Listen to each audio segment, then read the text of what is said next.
तो क्या हाल है प्यारे बच्चों। मेरा नाम है वीरेंद्र पाल सिंह और मैं आपको पढ़ा रहा हूँ फिजिक्स।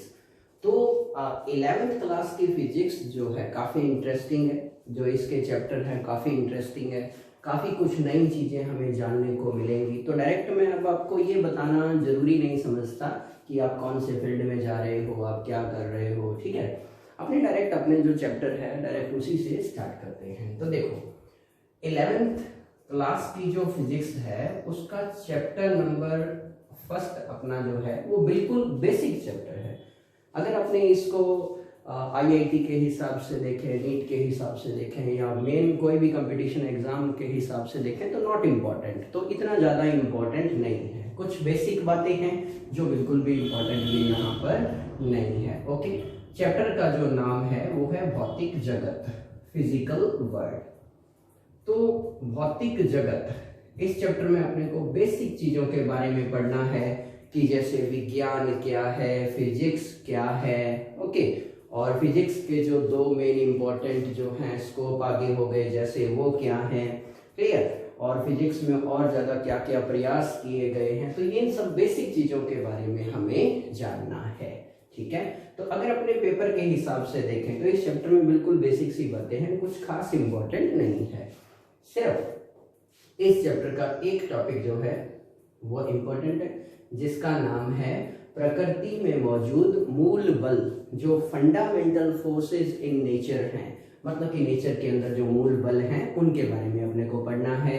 कुछ संरक्षण नियमों के बारे में भी अपने को पढ़ना है, जैसे ऊर्जा संरक्षण, आवेश संरक्षण, संवेग संरक्षण वगैरह वगैरह। तो ये सब चीजें अपने को इस चैप्टर के अंदर स्टडी करनी है। तो सबसे पहले मैं आपको बताता हूं कि साइंस या विज्ञान क्या है। तो देखो, अगर हम किसी भी चीज के बारे में विस्तार पूर्वक जानना चाहते हैं, फॉर एग्जाम्पल इस वर्ल्ड के अंदर क्या घटनाएं हो रही हैं, दिन कैसे हो रहा है, रात कैसे होती है, ठीक है, तो कुछ भी जो घटनाएं हैं इन सब के बारे में विस्तार से जानना, एकदम गहनता से जानना, यही अपना विज्ञान है। इसी को विज्ञान बोला जाता है। लेकिन हर चीज को एक प्रॉपर सुव्यवस्थित तरीके से ही जानना विज्ञान कहलाता है। ये भी ध्यान रखना, इस प्रकृति के अंदर होने वाली विभिन्न घटनाओं को गंभीरता से जानना, ओके, सुव्यवस्थित तरीके से जानना, एक सिस्टम के थ्रू उनको जानना। मतलब कि ऐसे नहीं है कि बस हो गया, इतना सा नहीं, एक प्रॉपर वे होता है हर चीज का, उस तरीके से उनको जानना, एकदम गहराई से उनको समझना, यही कहलाता है विज्ञान। ओके, वैसे देखा जाए तो विज्ञान जो है सिंटिया शब्द से बना है जिसका अर्थ जानना होता है और कुछ नहीं।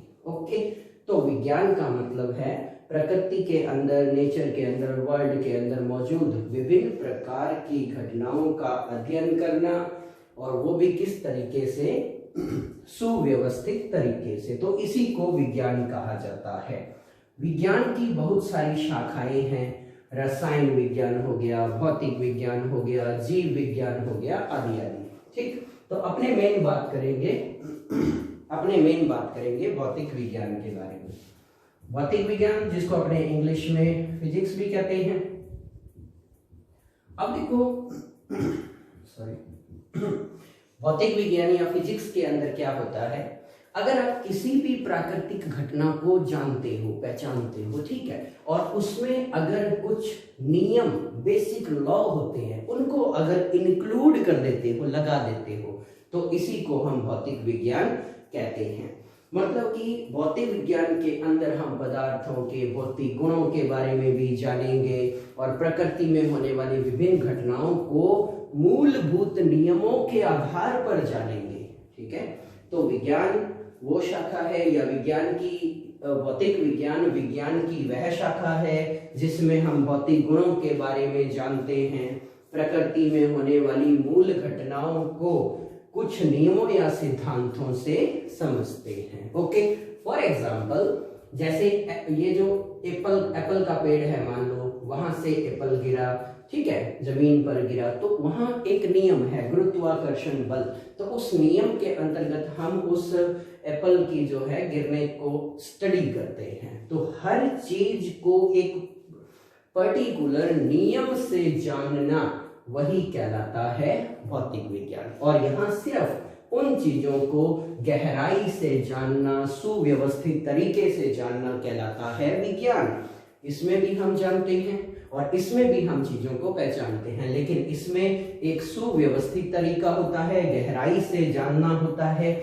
और इसमें उन्हीं चीजों को, सेम वही चीजें हैं, प्रकृति के अंदर वही चीजें मौजूद है, वही घटनाएं हो रही हैं, उन सब घटनाओं को बेसिक या मूलभूत नियमों के आधार से, जो मूल नियम बने हुए हैं प्रकृति के या फिजिक्स के, जो मूल नियम बने हुए हैं, उन नियमों के आधार पर जानना भौतिक विज्ञान कहलाता है।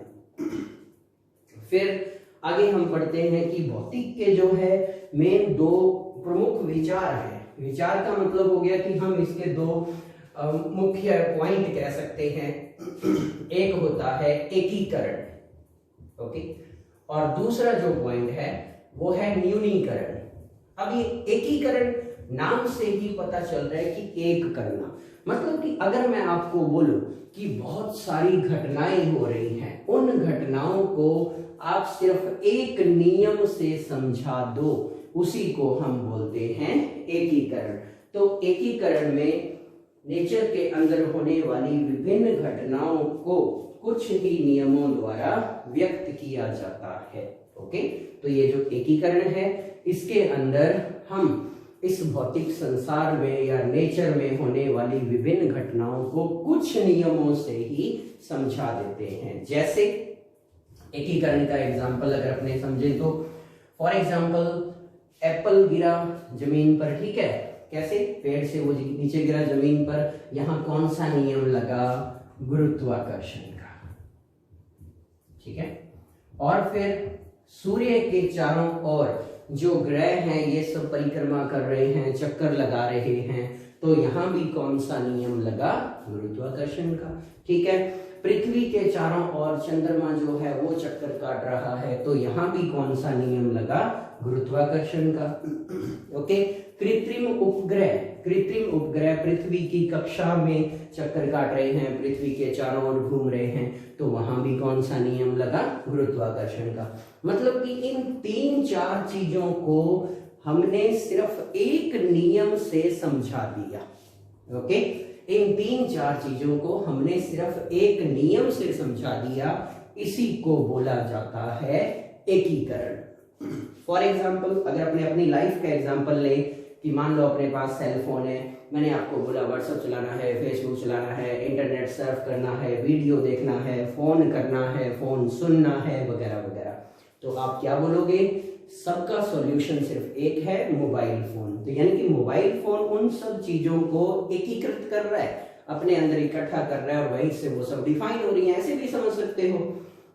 तो इस तरह से विभिन्न प्रकार के इन सभी फंडामेंटल चीजों को सिर्फ कुछ नियमों द्वारा समझ लेना एकीकरण कहलाता है। फिर उसके बाद अपना दूसरा टॉपिक आता है न्यूनीकरण, जिसको रिडक्शनिज्म भी बोलते हैं, ओके, जिसको अपने रिडक्शनिज्म भी बोलते हैं।